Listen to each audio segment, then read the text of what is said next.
الحمدللہ رب العالمین والصلاة والسلام علی حبیبہ محمد وآلہ وصحبہ اجمعین اما بعد فاعوذ باللہ من الشیطان الرجیم بسم اللہ الرحمن الرحیم قال اللہ تعالی فی القرآن الکریم والفرقان الحمید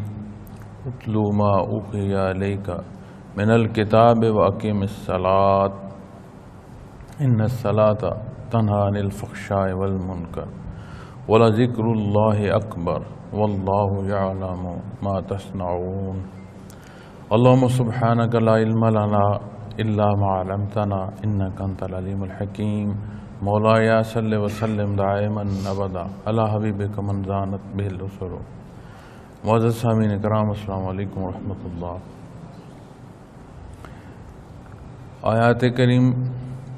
کریمہ جو میں نے تلاوت کرنے کی سعادت حاصل کی ہے، اس میں اللہ رب العالمین نے ارشاد فرمایا جو کتاب آپ پر وحی کی گئی آپ اس کو پڑھا کیجئے اور نماز کی پابندی کیجئے، بے شک نماز بے حیائی اور بری باتوں سے روکتی ہے اور اللہ کا ذکر یعنی یاد سب سے بڑا ہے اور اللہ تمہارے کاموں کو جانتے ہیں۔ ہمارا سبق سیر کعبہ پر تھا اور میں عرض کر رہا تھا کہ ہر اگلے سبق کا جو سالک کو ہر اگلا سبق نصیب ہوتا ہے اور اللہ کریم مہربانی فرماتے ہیں اس سے اسے مزید بندگی نصیب ہوتی ہے، مزید اتباع نصیب ہوتا ہے، مزید دینی رغبت نصیب ہوتی ہے۔ کسی بھی اگلے سبق کے سبب ذاتی شان نہیں بڑھتی، چونکہ جتنی منازل عند اللہ نصیب ہوتی ہیں اتنی اپنی کمائیگی کا احساس بڑھتا چلا جاتا ہے، اور کبھی اپنے اسباب کے سبب اپنے ذکر کرنے یا ذکر کی کیفیات کے سبب کہیں ذات محسوس ہو تو یہ ایک کھٹکا ہے، یہ ایسا کھٹکا ہے کہ اس سے دھڑکا محسوس ہو اور بندہ اپنی تلاش کرے کہ کہیں کوئی کمی بیشی کر رہا ہوں، جس سے اللہ کریم کی عبادت کرتے ہوئے مجھے اپنی ذاتی انا کا جو امتحان ہے یہ میرے سامنے آ رہا ہے، اور اللہ کریم سے ایسے وساوس کی حفاظت طلب کرتی رہنا چاہیے اور اپنے آپ کو دیکھتا اور اپنے اندر جھانکتا رہنا چاہیے، چونکہ بندہ یہ وہ باتیں ہیں یا وہ کیفیت ہے جو اپنی خودی کی آ جاتی ہیں، جو الفاظ میں بولتا نہیں ہے لیکن اپنے اندر یہ کلام ضرور کرتا ہے۔ یہ نہیں ہوتا کہ اسے معلوم ہی نہیں ہے اور اس کے اندر یہ خناس بھرنا شروع ہو گیا، ایسی نہیں بات۔ اللہ معاف فرمائے،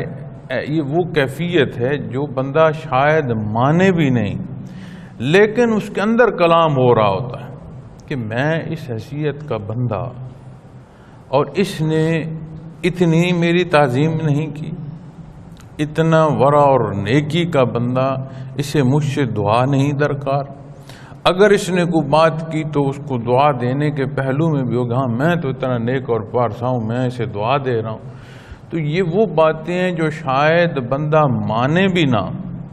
اللہ معاف کرے، اور اگر یہ پیدا ہو جائیں تو یہ ایسا نہیں ہوتا کہ اسے معلوم نہیں ہوتا، یہ اس کے ساتھ کلام کرتا ہے، ایک مخفی انداز گفتگو بندے کے اندر جاری ہو جاتا ہے۔ تو اللہ کریم یہ حقیقت عطا فرمائے کہ بندہ اتنا واضح ہو کہ بجائے ذاتی حصوں میں اور اپنی ذات کی بلندی کو یہ سمجھے کہ اللہ کریم کی ذات علیم ہے، میں نے تو بعد میں اپنے اندر بات کی، وہ تو پہلے جانتا ہے کہ یہ کب پیدا ہوگا، کب کس حالات سے گزرے گا اور کیا سوچے گا۔ تو اس کی جو شان قدرت ہے اس کا ادراک رہے تو پھر بندہ ایسی کمزوریوں کو رفع کرتا رہتا ہے، خیال آئے تو جھٹک دیتا ہے، استغفار پڑھتا ہے۔ تو یہ اصولی بات ہے کہ ہر اگلا سبق جو ہے وہ مزید دین پر عمل پیرا ہونے کا سبب ہوتا ہے، اور دین پر عمل پیرا ہونے میں اخلاص کا جو درجہ ہے وہ بڑھتا رہتا ہے۔ تو بیت اللہ شریف کی زیارت ہی عبادت ہے، وہاں پہنچ جانا ہی اس پوری دنیا میں اب افضل ترین حکم نماز کا ہے کہ نماز کا فرض ہونا بہت بڑا حکم ہے، اور اس کی وہاں ایک نماز کی ادائیگی کا ثواب ہی حدیث شریف میں جو ملتا ہے کتنا زیادہ ہے۔ وہاں جو لمحات گزر گئے وہ کتنے خوبصورت ہوں گے۔ پھر بیت اللہ شریف کی زیارت صرف زیارت کا کرنا ہی بجائے خود ایک عبادت ہے۔ تو اسی طرح جو حجاج وہاں جن کو حاضری کا موقع ملتا ہے، اور آپ میں سے جو خوش نصیب گئے ہیں اور اللہ کریم سب کو لے جائے، تو وہاں عبادت کرتے کرتے کرتے ایسا حال کئی لوگوں کا دیکھا ہے کہ وہ عبادت جتنی چاہ رہے ہوتے ہیں وہ کر کے اس کے بعد پھر بیت اللہ شریف کو دیکھ رہے ہوتے ہیں، اور بیت اللہ شریف کو دیکھ دیکھ کے بندہ تھکتا نہیں، ایک ایسی کیفیت ہے وہاں۔ پھر نبی کریم صلی اللہ علیہ وسلم نے جو حج بیت اللہ کے بارے میں ارشاد فرمایا کہ وہ ایسا بندہ پاک صاف ہو کر وہاں سے آتا ہے جیسے آج دنیا میں آیا ہو، یعنی بچہ جب پیدا ہوتا ہے تو اس طرح معصوم ہوتا ہے کہ نہ اس کے پاس کوئی اختیار ہے اس وقت، نہ وہ کوئی عمل کر سکنے کی طاقت رکھتا ہے، نہ اس کی ذات پر کسی کا گلہ ہے، نہ اس کی ذات کی کسی پر زیادتی ہوتی ہے۔ تو ایسا معصوم ہے جیسے دھلا ہوا ہے، اس کے ساتھ کوئی کمی بیشی نہیں۔ تو جب وجود مال روح وہاں اس موقع پر نصیب ہوا جانا، تو نبی کریم صلی اللہ علیہ وسلم کا ارشاد کہ وہ ایسا دھل کر لوٹا جیسے ایک بچہ پیدا ہو، یا جیسے آج وہ دنیا میں آیا، مفہوم عالی ہے۔ اب جب ہم وہاں سے پلٹ کر آتے ہیں تو اپنے معاشرے میں کتنی جگہ یہ موقع نظر آتے ہیں، کتنے مواقعوں پر یہ بات پیش آتی ہے کہ حج بھی ہے نام کے ساتھ حاجی بھی لکھا ہوا ہے، کلام میں کمی بیشی ہے، انداز میں کمی بیشی ہے، لین دین میں کمی بیشی ہے۔ اگر حج بیت اللہ نصیب ہوا ہے تو اس پر تو آنکھیں بند کر کے بندے کو اعتبار کر لینا چاہیے، دل نہیں ٹھہرتا۔ اپنے بازاروں میں ہم چلے جاتے ہیں، باشرہ لوگ بیٹھے ہوتے ہیں، تسبیح ہاتھ میں ہوتی ہے، اللہ رسول کی قسمیں دے رہے ہوتے ہیں، لین دین کے بعد گھر آ کر پتہ چلتا ہے کہ جو سامان لینا تھا یہ تو وہ نہیں ہے، میں دھوکہ کھا گیا۔ تو جو انحصار نیت کا ہے وہ بہت بڑی بنیاد ہے، وگرنہ تمام زمانوں میں افضل ترین زمانہ نبی کریم صلی اللہ علیہ وسلم کی ذات ہے۔ خیر القرون قرنی، سب سے افضل ترین زمانہ آپ صلی اللہ علیہ وسلم۔ تو کیا تاریخ یہ نہیں بتلاتی، قرآن کریم خود کلام ذاتی کیا اس باتوں سے اور ان واقعات سے پردہ نہیں اٹھاتے جو کفار نے وہاں اعمال اختیار کیے تھے، جو کفار نے رویہ اختیار کیا تھا نبی کریم صلی اللہ علیہ وسلم کی ذات اقدس سے، جو ہجو کرتے تھے، جو مزاح کرتے تھے، جو زیادتی کرتے تھے، جو تلخی کرتے تھے، تو کیا وہ بھی تو بیت اللہ شریف کے گرد نہیں رہتے تھے؟ بلکہ مکہ کے جو بڑے لوگ تھے، عمراء تھے، وہ تو ان کو حیثیت ایسی تھی کہ جس کو چاہتے بیت اللہ شریف میں آنے دیتے، جس کو روکنا چاہتے اس کو روک دیتے۔ حالانکہ بیت اللہ شریف نبی کریم صلی اللہ علیہ وسلم کی ذات اقدس کے وقت مبارک میں نہیں تعمیر، حضرت ابراہیم علیہ السلام نے تعمیر فرمایا، اور قرآن کریم تب کی تعمیر اور تب کی اس کی حرمت اور عزت بیان فرماتے ہیں۔ بے شک ہمارا عبادت کا جو متعین ہونا یہ نبی کریم صلی اللہ علیہ وسلم کی دعا کا صدقہ ہے، لیکن جو حرمت بیت اللہ شریف ہے، ذاتی حرمت بیت اللہ شریف ہے، یہ تو تب سے ہے جب سے اللہ کریم نے اس کے قائم کرنے کا حکم عطا فرمایا۔ تو وہ جگہ تو عند اللہ مکرم ہے تب سے جب سے اللہ نے مقرر فرمائی ہے، اور اس پر جب مشائخ بات فرماتے ہیں اور صوفیاء کے جو شعبے میں بات آتی ہے اور مشاہدات کے حوالے سے بات آتی ہے اور ایک دوسرے کی روایات سے جو لے کر وضاحت فرماتے ہیں، تو فرماتے ہیں یہ تو وہ نقطہ ہے جس سے اس دنیا کو اللہ کریم نے پھیلایا ہے۔ تو یعنی پہلے تو یہ نقطہ ہے نا، تو پھر یہاں سے دنیا پھیلی۔ تو اس کی جو ظاہری مثال ہے، آپ دنیا کی پیمائش کر کے لائن مرکزی حیثیت پہ، تو اعلیٰ آج کے جو ہمارا رخ ہیں مختلف طرف کے، اس میں اور اسلامی جو پیمائش تھی اس میں تھوڑا بہت فرق کیا گیا ہے کہ اب مشرق اور مغرب تو مجبوری ہے کہ ایک طرف سے سورج چڑھتا ہے اور ایک طرف غروب ہوتا ہے۔ شمال اور جنوب اسلامی جو لوگ تھے جنہوں نے تحقیق کی، ریاضی دان تھے، انہوں نے کیا مقرر کیے، اور اس کے بعد جو بعد کے لوگ یا اقوام ہیں انہوں نے کیا مقرر کیے۔ آپ پہلا پیمانہ لے لیں جو مسلمانوں نے دنیا کو پیمائش کیا تھا، چونکہ پہلی پیمائش مسلمانوں کی ہے دنیا کی، اس خطے کی، خطے زمین کی جو پیمائش ہے جو مسلمانوں نے فرمائی۔ اب اس کے بعد جو زاویے یا جو ڈائریکشنز ہیں وہ مقرر لے لیں، جس پہلو پر لے کر آئیں بیت اللہ شریف مرکزی حیثیت رکھتا ہے اس زمین کی، جس زمین پر ہم بستے ہیں، اس خشکی کے اور پیمانوں کو اگر ناپ کر لایا جائے۔ اور مجھے یاد پڑتا ہے کہ اس پر میں نے ایک اداریہ بھی جو المرشد کا وہ غالباً تحریر کیا تھا، اور اس پر میں نے وہ سرچ کر کے وہ زاویے اور وہ پیمانے بھی درج کیے تھے، مرکزی حیثیت بنتا ہے۔ تو اس کو وہ حیثیت حاصل ہے جو اللہ کریم نے خاص کر کے فرمایا۔ اب وہاں پیدا ہو کر، وہیں کھیل کر، وہیں جوان ہو کر اپنی مرضی میں ڈھلنے والوں کو قرآن کریم امن نہیں دیتا۔ آخرت میں ان کی سزا کی بات آتی ہے، عند اللہ ان کی حیثیت مقبول نہیں۔ تو یہ کیسے ممکن ہے کہ دنیا کے کسی گوشے سے بھی کوئی بندہ وہاں چلا جائے، جانے کے لیے ذرائع اعلیٰ نہ ہوں، اس کی نیت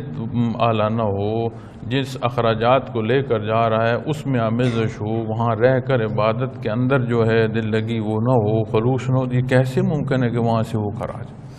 تو یہ جو فکرہ ہم کہتے ہیں نا جی، جس کا بلاوا آیا ہے وہی چلا گیا ہے، بات یہ درست نہیں ہے۔ تو اگر بلاوے کو دیکھا جائے تو پھر سارا جو کفار مکہ تھے وہ تو پیدا ہی وہاں ہو رہے تھے، بات یہ نہیں۔ اصول وہ جو نبی کریم صلی اللہ علیہ وسلم نے مقرر فرمایا، میاں اس کے بغیر کوئی مانے گا نہیں۔ کوئی وہ کتاب جو سیدھے کندھے پر لکھی جا رہی ہے، کاتب جو لکھنے والے ہیں وہ وہاں نہیں درج کریں گے، وہ وہاں درج کریں گے جہاں روز محشر کی کتاب وزنی ہوگی، تکلیف دہ ہوگی، ہاتھ اس میں آئے گی، سیدھے ہاتھ میں وہ کتاب نہیں آئے گی۔ تو جب وہاں جاتے ہیں اور ظاہری طور پر نبی کریم صلی اللہ علیہ وسلم ارشاد فرماتے ہیں کہ ایسا جیسے آج دنیا میں آیا، اگر شرف قبولیت حاضری کو نصیب ہو جائے تو ایسا ہو جاتا ہے۔ اب جب وجود کے ساتھ مال رو گیا تو یہ درجہ نصیب ہوا۔ اب اللہ کریم مہربانی فرمائے، سالک کو یہ استعداد نصیب ہو اور شیخ کی توجہ سے وہاں اس مراقبے میں لے جائے تو اسی پہلو کے ضمنی حصے اور عطا ہوتے رہیں گے، اور وہی نفاست، وہی خالص نیت اور وہی عمل پیرا ہونے کی جو ایک استعداد ہے دین پر، وہ اور بڑھتی چلی جائے گی۔ اور وہ برکات ہیں جنہیں الفاظ یا انداز یا تحریریں وضع نہیں کر سکتی۔ ہر بندے کا اپنے اللہ سے ایک رشتہ ہے، ایک بندگی کا تعلق ہے،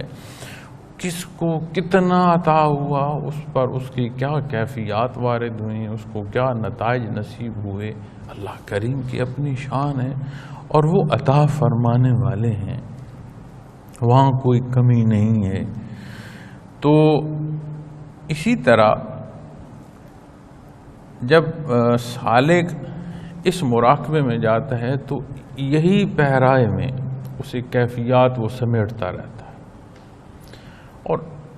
اس ابھی بھی اور بارہا یہ باتیں آپ کے سامنے کی جا چکی ہیں کہ کسی بھی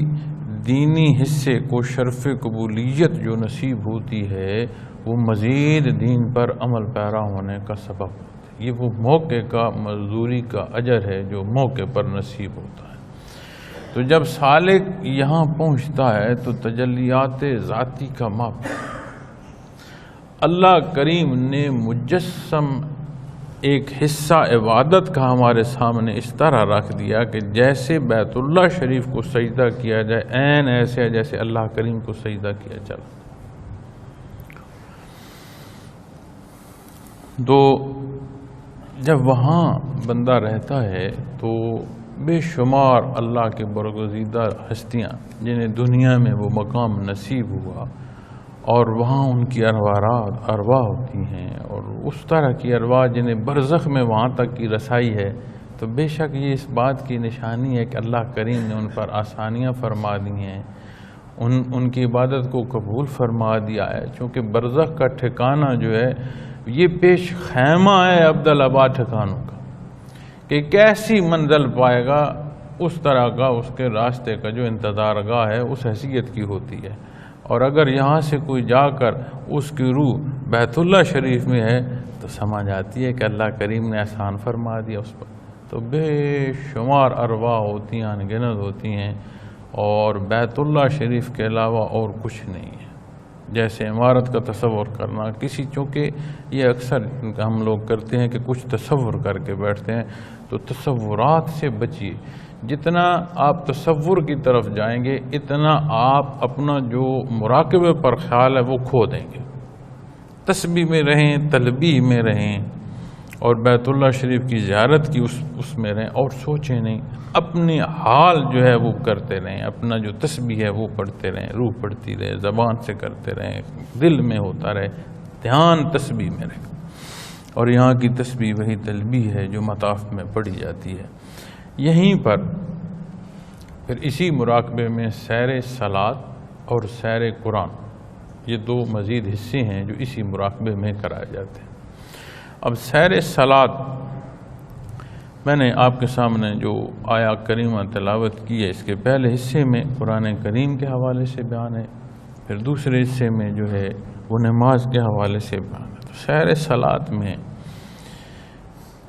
قرآن کریم میں عبادات میں سب سے بڑا حکم جو آتا ہے نماز کا آتا ہے۔ متقین کے حوالے سے بات آئے، جن پر اللہ کا انعام ہونا ہے ان کے حوالے سے بات آئے، قرب الہی کی بات آئے، اللہ کریم کے ساتھ حضوری کی کیفیت کی اگر ہم بات کریں تو صورت ہمیں نماز کی نظر آتی ہے۔ پھر آپ غور کریں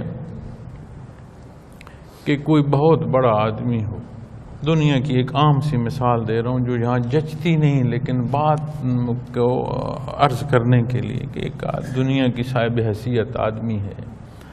اس کے پاس اس کا بہت پیارا عزیز جاتا ہے، جس سے اس کا بہت تعلق ہے، جس پر اس کی بہت شفقت ہے، تو جب وہ میزبان کے پاس پہنچتا ہے تو اس کا اکرام آنے والے کی جو تعلق یا محبت ہے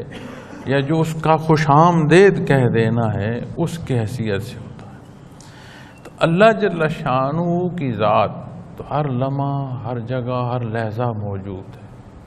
اللہ کریم کی یہ شان ہے کہ کوئی جگہ، کوئی شے اس کی ذات سے بعید نہیں ہے، ہمہ وقت اور پوری قدرت کاملہ کے ساتھ اس کی ذات ہر لحظہ موجود۔ لیکن واقعہ معراج وہ واقعہ ہے جسے ایک ایسی انفرادیت حاصل ہے، حضرت آدم علیہ السلام سے لے کر نبی کریم صلی اللہ علیہ وسلم کے زمانے مبارک، واقعہ معراج ایک انفرادی حیثیت رکھتا ہے اور بہت بڑی بات ہے، اور اللہ کریم کا نبی کریم صلی اللہ علیہ وسلم کی ذات اقدس پر بہت بڑا کرم اور احسان ہے، اور ایسی صورت دے دی یہ کوئی نہیں کہہ سکتا تھا۔ تمام دین اسلام میں حضرت آدم علیہ السلام نے جنت سے آئے یہاں پر، آپ علیہ السلام کے بعد پھر اگر کوئی بات وہاں کی یہ کہہ سکے کہ ہاں میں نے دیکھی ہے، اور پھر جب بات قرب الہی کی آتی ہے تو پھر اور انفرادی حیثیت حاصل ہو جاتی ہے نبی کریم صلی اللہ علیہ وسلم کی ذات اقدس کو، کہ جو آپ صلی اللہ علیہ وسلم کو اللہ کریم نے شاہد فرمایا، اور آپ کی شہادت کی صورت واقع معراج میں وہ ملتی ہے کہ جو روح مال جسد اللہ کریم نے آپ کو وہ حصے عطا فرمائے جو اس دنیا یا خلق کی بساط ہی سے باہر، اس پر علماء بحث فرماتے ہیں، لیکن یہ اتنا نازک موضوع ہے کہ اس پر بحث کی بھی کچھ حدود و قیود جو ہیں ان کا خیال رکھنا چاہیے۔ لیکن اصولی جو بات کر رہا ہوں یا جو نقطہ عرض کرنا چاہتا ہوں وہ یہ ہے کہ عطا فرمانے والی ذات اللہ رب العالمین کی ہے جو میزبان ہے، حالانکہ وہ ہر جگہ ہر لحظے موجود ہیں، پھر بھی مخصوص فرمائش واقعہ معراج میں نبی کریم صلی اللہ علیہ وسلم کو عرشوں کی سیر، پھر جنہیں یہ حضوری کی کیفیت عطا ہو رہی ہے، نصیب ہو رہی ہے، انہیں اللہ کریم نے پیدا فرمایا ہے رحمت للعالمین۔ ان کی ذات سے بھی اللہ کی مخلوق مستفید ہو رہی ہے، رب العالمین پیدا بھی فرما رہا ہے، تسلسل بھی دے رہا ہے، اور رحمت کا سبب جس ہستی کو بنایا وہ ہے رحمت للعالمین حضرت محمد الرسول اللہ صلی اللہ علیہ وسلم۔ جب قرب الہی کی اتنی بلند ترین منازل نصیب ہوئیں تو اللہ کریم نے ہمارے لیے نماز انعام میں آپ کو عطا فرمائی۔ کتنی عظمت ہے اس بات کی کہ یہ جو نماز ہے، جو اللہ کے حضور روبرو سجدہ ریز ہونا ہے، جو اللہ سے ہم کلامی ہے، تو نبی صلی اللہ علیہ وسلم نے فرمایا نا کہ نمازی کے آگے سے مت گزرو، وہ اپنے اللہ سے سرگوشیاں کر رہا ہے۔ اس مشت غبار کو ہم کلامی کا جو انعام ہے اللہ کریم نے اپنے حبیب کو اس روز عطا فرمایا جب شب معراج کی بات آتی، تو کتنی عظیم بات ہے، کتنا اس کے ساتھ برکات ہوں گی، کتنی کیفیات ہوں گی، اس کو شرف قبولیت نصیب ہو تو اس کے کتنے اثرات مزاج اور کردار پر مرتب ہوتے ہوں۔ تو جب نماز کی بات آتی ہے تو یہ بے حیائی اور بری باتوں سے روکتی ہے، یعنی برائی سے روکتی ہے، اور بے حیائی وہ ہوتی ہے جسے بندہ پوشیدہ رکھتا ہے کہ ظاہر ہو تو حیا آئے گی، تو وہ گناہ یا غلطیاں جو پوشیدہ ہو کر کی جاتی ہیں، اور برائی وہ جسے ظاہراً بھی برا عمل کیا جا رہا ہو اور اپنی ذات کو تقویت دی جا رہی ہو، کسی کے ساتھ زیادتی ہوتی ہے تو ہوتی رہے، جو دین اسلام سے تجاوز کی طرف جا رہا ہے وہ سارے حصے جو ہیں وہ برے عمل میں آ جائیں گے۔ تو دونوں صورتوں کو اگر آپ دیکھ لیں تو خیال سے لے کر عمل تک، خیال سے لے کر عمل تک ہر وہ حصہ جو دین اسلام سے تجاوز ہے، اللہ فرماتا ہے جو نماز پڑھے اس سے حفاظت نصیب ہوگی اس سارے پہلو سے۔ اور کیا صورت ہے کہ مسجد میں جہاں اس کی ادائیگی کے لیے جا رہے ہیں، جو خانہ خدا ہے، جہاں نماز با جماعت جس کی فضیلت بیان کی گئی ہے اس کی ادائیگی کے لیے جا رہے ہیں تو جوتے بغلوں میں چھپا کر رکھ رہے ہیں۔ کیا ایسا ہے؟ حج بیت اللہ سے آنا اور بجائے وہ معصوم کیفیت کے بندہ آج دنیا میں آیا اور اللہ کے گھر میں نماز کی ادائیگی جو ہر طرح کی کمی بیشی سے حفاظت کا سبب ہے، اس کے باوجود جوتوں تک کو سنبھال کر رکھنا، یہ کیا ہے؟ تو یہ اس بات کی دلیل ہے کہ خالص نیت اور ادائیگی کے جو اصول و ضوابط ہیں، ان تمام حصوں کو جو کمی بیشی ہوگی اس پر وہ نتائج مرتب نہیں ہوں گے جو بتائے گئے ہیں۔ جو نتائج دین اسلام میں بتائے گئے ہیں ان کے لیے شرائط بھی ہیں، انہیں پورا کرنا۔ اب جب سالک سیر صلاۃ اسے کرائی جاتی ہے تو یہ کیفیت اسے نصیب ہوتی ہے، اس کے نیا خانہ دل میں بندگی کی یہ کیفیت اور یہ نزاکتیں پیدا ہوتی ہیں، اور خاص جو نفلی عبادت ہے اس میں مزید شوق پیدا ہوتا ہے۔ 2 رکعت وہاں پر 2 گانا نفلی ادا کیے جاتے ہیں، اور جب سیر صلاۃ کا کہا جاتا ہے تو صفیں بننا شروع ہو جاتی ہیں، اور اس کا کوئی سمجھ نہیں آتی کہ عددی حصے ان صفوں میں کیا ہیں یا کتنی مخلوق ہے۔ موجود جو شیخ ہو وہ اس کی امامت کراتا ہے، باقاعدہ 2 گانا نیت کی جاتی ہے، اور نماز کی جو کیفیت ہے انہی اصولوں کے تحت، انہی حدود کے تحت سالک کو کیفیات نصیب ہوتی ہیں، اور ان کیفیات کے نصیب ہونے سے عملی زندگی میں پھر پلٹ کر عملی زندگی میں آ کر ثبوت ملتے ہیں۔ تو حضرت جی رحمۃ اللہ تعالی علیہ نے فرمایا ہے کہ ایسا بھی ہوتا ہے کہ مشائخ میں سے کوئی حضرات میں سے کوئی بزرگ تشریف لائیں اور امامت کبھی فرما دیں، تو فرمایا بعض ایسا بھی ہوتا ہے کہ یہ سیر صلات کی امامت مقتدی کو نصیب ہو کہ کبھی نبی کریم صلی اللہ علیہ وسلم امامت فرما دیں۔ اب آپ غور فرمائیں، وہاں جو ارواح ہم رکاب ہیں سالک، جو رکوع سجود میں ساتھ ہیں، تو وہ ہیں جن پر اللہ کا انعام ہوا۔ ان کے درمیان میں خانہ خدا میں سالک کی روح حاضر ہے۔ اب اللہ معاف فرمائے، کسی پتھر کو اٹھا کر میٹھے پانی میں رکھ دو اور نکال کر لے اور کہو اس پر تو اگا کچھ نہیں، تو بھائی تھا جو پتھر، تو اٹھانے والے نے اٹھا کر وہاں رکھ دیا، جب وہاں سے واپس لائے گا تو پتھر کا پتھر رہا۔ تو وہ سینہ درکار ہے جس میں بیج بویا جائے تو اس کی زرخیزی اس کے اندر ہو کہ وہ اسے درخت بنا دے، تناور درخت بنا دے وہ زرخیزی۔ تو وہ زرخیزی نیت ہے، خالص نیت ہے۔ اب غور تو فرمائیں، جب اس دو گانا میں وہاں یہ دو گانا نصیب ہوئے اور یہ رکوع سجود ساتھ، وہ اللہ کے برگزیدہ ہستیاں، پھر جب بیت اللہ شریف میں جاتے ہیں تو کوئی تعداد بتائی جا سکتی ہے کہ وہاں اللہ کے فرشتے کتنے ہوں گے؟ کتنا مسلسل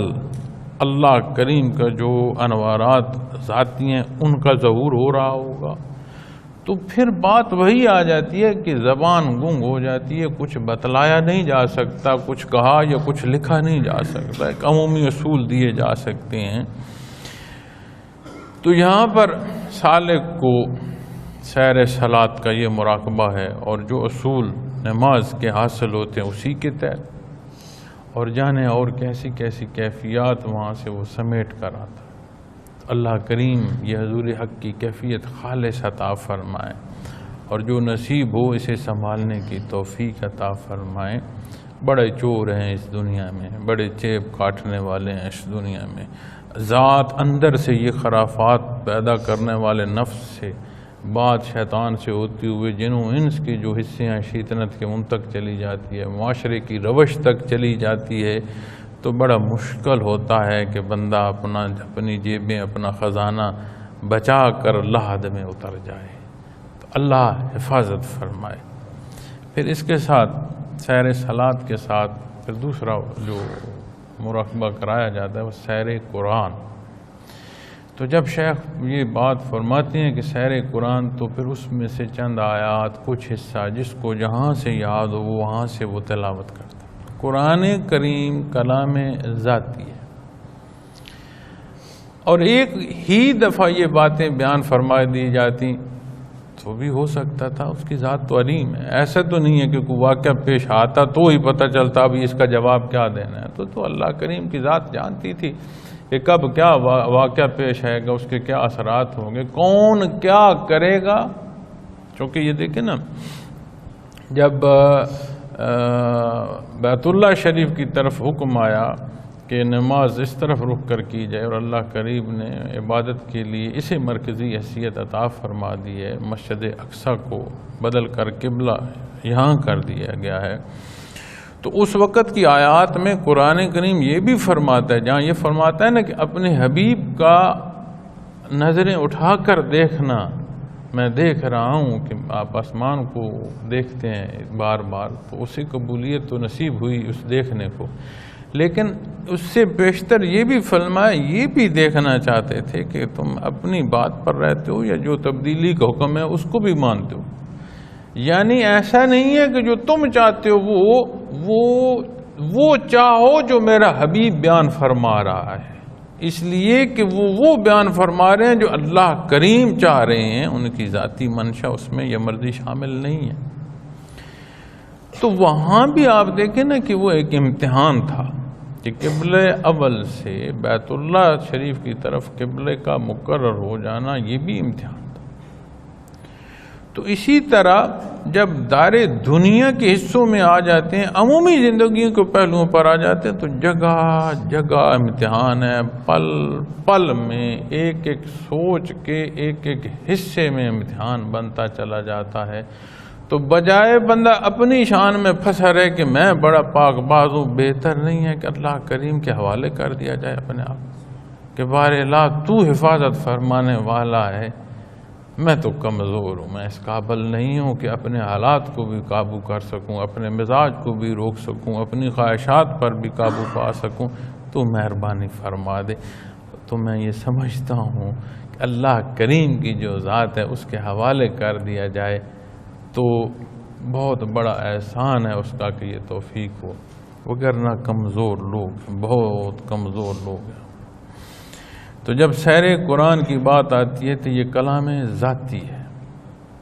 تو عرض کر رہا تھا کہ ایک ہی دفعہ بھی تو بیان ہو سکتا تھا، ذات علی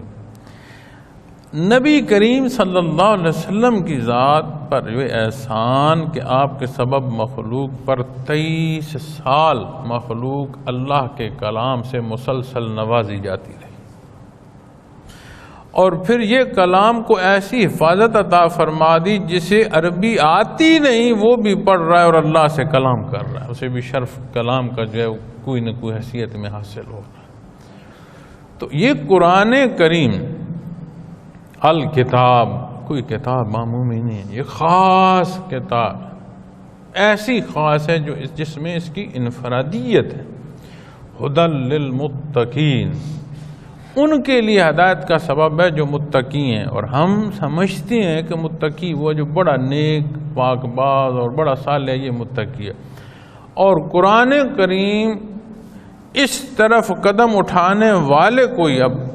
الف لام میم بندہ تلاوت کر رہا ہے، اب اسے نہیں معلوم، حروف مقطعات ہیں، نہیں فرمایا گیا کہ اس کا کیا ترجمہ ہے۔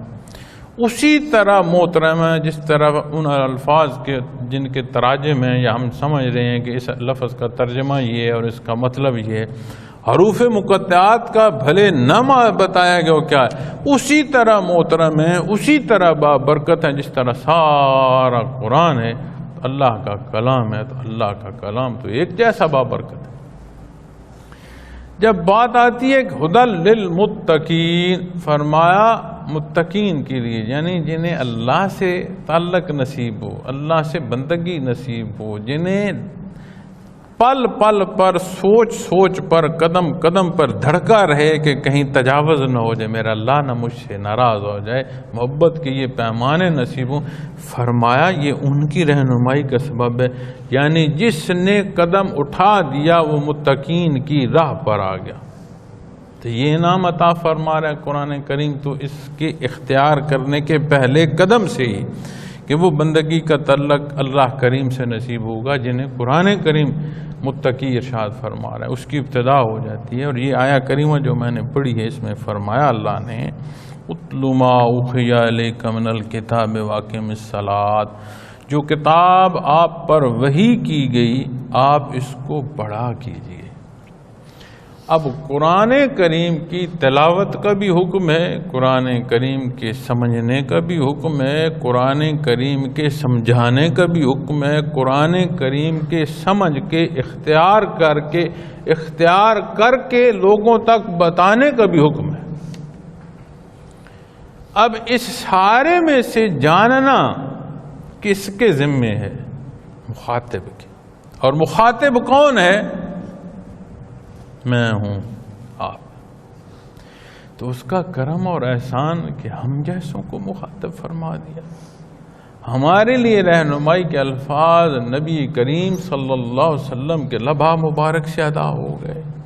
دار دنیا میں آپ نے ہمارے لیے مثال فرمائی، ایک ایک پہلو میں رہنمائی ہمارے لیے فرمائی، وہ کلام جو اللہ کا ہے، وہ کلام جو لبھائے محمد رسول اللہ صلی اللہ علیہ وسلم سے ادا ہوا، جس میں مخاطب ہم بھی ہیں، میں کتنا کرم اور کتنا احسان فرمائے اس کی تلاوت کو۔ اور قرآن کریم کا پڑھنا جسے سمجھ نہیں ہے اس کے لیے بھی بابرکت ہے، اور جو پڑھ سکتا ہی نہیں ہے وہ بھی قرآن کریم کو دیکھے تو اس کا دیکھنا بھی عبادت کے درجے میں چلا جائے گا، بشرط بحالت ایمان۔ حدود جو مقرر کر دیتا ہے نا، حد فاصل جو کہیں تک کو گرتا جائے، ایمان سے باہر کی بات نہیں آئے گی۔ عند اللہ وہاں شرف قبولیت۔ وہ اس میں سے نسخے تو ڈھونڈتا رہے گا، وہ اس میں سے واقعات کے حقائق کو دیکھ کر دنیا پر تو ان تجربات کا اطلاق کر سکتا ہے، دنیا کے فوائد میں تو وہ یہاں سے چیزیں ڈھونڈتا رہے گا۔ ایسا حصہ نصیب نہیں ہوگا جو اللہ کے قرب کو لے جائے۔ اس کے لیے شرط ہے ایمان۔ اور اللہ کریم مہربانی فرمائیں کہ یہ سمجھو کہ یہ کلام کیا فرما رہا ہے، تو پھر حال بدل جاتا ہے۔ اتنا بڑا معنی و مفاہیم کے اس کے بلکہ اتنے سمندر ہیں کہ بندہ اس کا پیمانہ نہیں کر سکتا۔ آپ کوشش کریں کہ ترجمے سے قرآن کریم کو پڑھیں۔ پھر حضرت جی کی تفسیر ہے، بڑی سہل، بڑی آسان، آج کی جو زبان بولی جا رہی ہے اردو، اس میں، اور الفاظ ایسے کہ کوئی یہ نہیں کہہ سکتا کہ سمجھ نہیں آئی، اور اس کے اندر علمی حصہ اتنا کہ بہت بڑے سے بڑا عالم جو ہے وہ ایک دفعہ رک جاتا ہے اس کو پڑھتے ہوئے کہ کیا کمال نقطہ ہے اور کیا پہلو بیان فرمایا گیا۔ میں ایک دفعہ کسی جگہ پر تھا تو ملاقات ہوئی، تو وہاں ایک بڑا پڑھا لکھا محترم ان کے ساتھ نشست ہوئی، تو اس نے مجھے ایک بات کہی۔ اس نے کہا میں حضرت کا ایک بیان یا حضرت کی کوئی تحریر مجھے مل جائے، کم از کم 4-5 میں بیچ میں سے تقریریں نکال لیتا ہوں۔ ایک ان کا بیان سن لوں مجھے پتہ چل جاتا ہے کہ اب میں 4-5 جگہ پر تقریر کر سکتا ہوں، اور خود بڑا پڑھا لکھا اور اس کی اچھی لائبریری۔ اتنا سہل اور آسان اور مدلل بیان کہ ایک ان پڑھ کو بٹھا دیں اور ایک بہت پڑھ لکھوں کو بٹھا دیں۔ جب کوئی کلام، صاحب کلام جب بات کر رہے ہوتے ہیں نا جی، آپ غور کیجئے گا، بہت پڑھی لکھی بات ہو رہی ہو تو جو کم علم والا بندہ ہے وہ کہتا ہے جانے کہاں کی باتیں ہو رہی ہیں، مجھے تو سمجھ نہیں آ رہی۔ اور اگر عمومی درجے کی بات ہو رہی ہو تو جو بہت پڑھا لکھا بندہ ہے وہ یہ کہتا ہے یہ تو سطحی باتیں ہیں، عام سی باتیں ہیں، بس اس میں سے میں کیا حاصل کروں۔ آپ حضرت کا بیان لگا کر دونوں طرح کے بندے بٹھا دیں۔ جو کچھ نہیں پڑھا ہوا وہ بھی کہے گا کہ ہاں مجھے یہ رہنمائی ملی، جو بہت کچھ پڑھا ہوا ہے اس کے عقدے جو کھلیں گے وہ پھر وہی بیان کر سکتے ہیں۔ تو کبھی بے شک بٹھا کر سنائیے گا۔ تو قرآن کریم کی تلاوت، ترجمہ اور ساتھ یہ نصیب ہو جائے کہ وہ تفسیر، پھر اسے اپنی سوچوں اور اپنے عمل پر لا کر دیکھیے گا۔ ایسے جیسے بچے کو انگلی پکڑ کر چلاتا ہے نا دین اسلام، ایسا بندے کو چلاتا ہے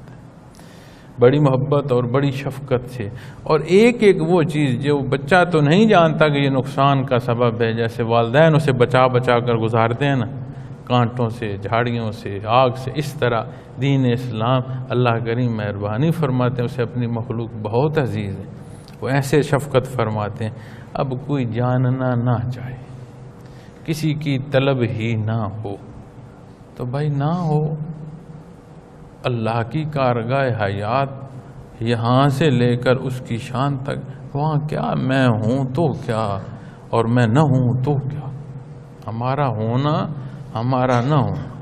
اللہ کی شان میں نہ کوئی بڑھوتی کا سبب ہے نہ کمی کا سبب۔ اسی لیے جب نبی کریم صلی اللہ علیہ وسلم کی ذات اقدس کے حوالے سے بات آتی ہے تو وہاں بھی اللہ کریم نے اپنی شہادت دے دی ہے کہ اللہ شاہد ہیں اور اللہ کی شہادت کافی ہے۔ یعنی نبی کریم صلی اللہ علیہ وسلم کی ذات اقدس پر کوئی یہ بات نہیں ہے کہ کسی کے ہونے یا کسی کے ماننے سے آپ کی شان بڑھے گی۔ اسی طرح جب آپ صلی اللہ علیہ وسلم کی بات آ گئی تو پھر دین اسلام پر بات آ جائے گی۔ دین اسلام کو پھر ہماری ضرورت نہیں ہے، ہماری ضرورت دین اسلام ہے۔ تو یہ سارے پہلو وہ ہیں جو ہمیں سہولت دے رہے ہیں۔ تو جب بات آ گئی قرآن کریم کی تلاوت کو، تو یہ جو باتیں میں عرض کر رہا ہوں اسی دائرے کے تحت برکات میں اور اس پہلو پر عرض کر رہا ہوں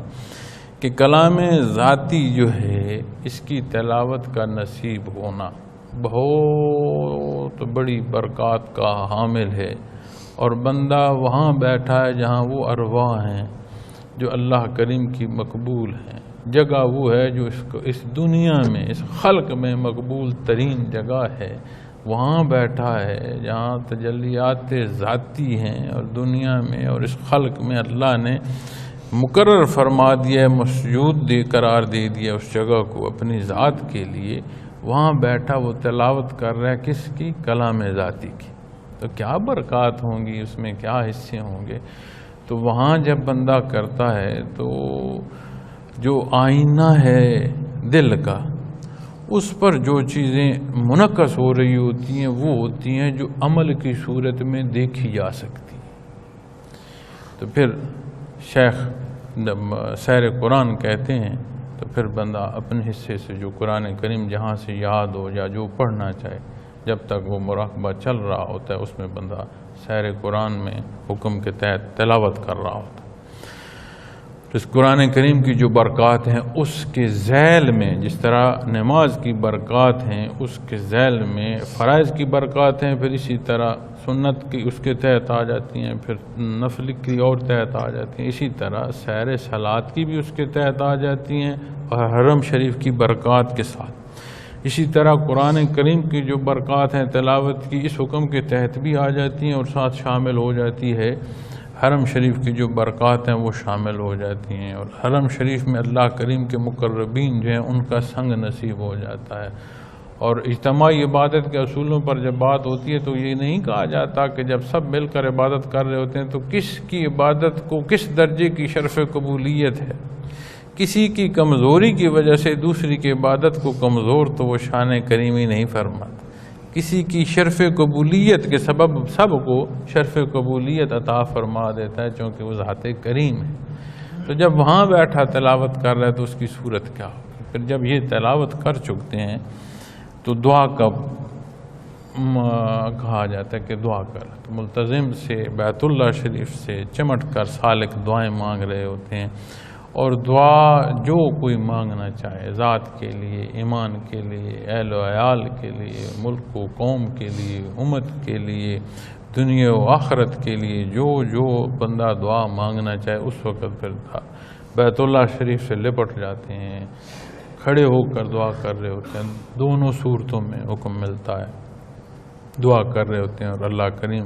ہر ایک کو دعا کرنے کی توفیق عطا فرمائے اور ہر ایک کی دعا قبول فرمائے۔ میں نے اس لیے کہا کہ دعا کرنے کی، چونکہ ہم دعا نہیں ہم حکم دے رہے ہوتے ہیں،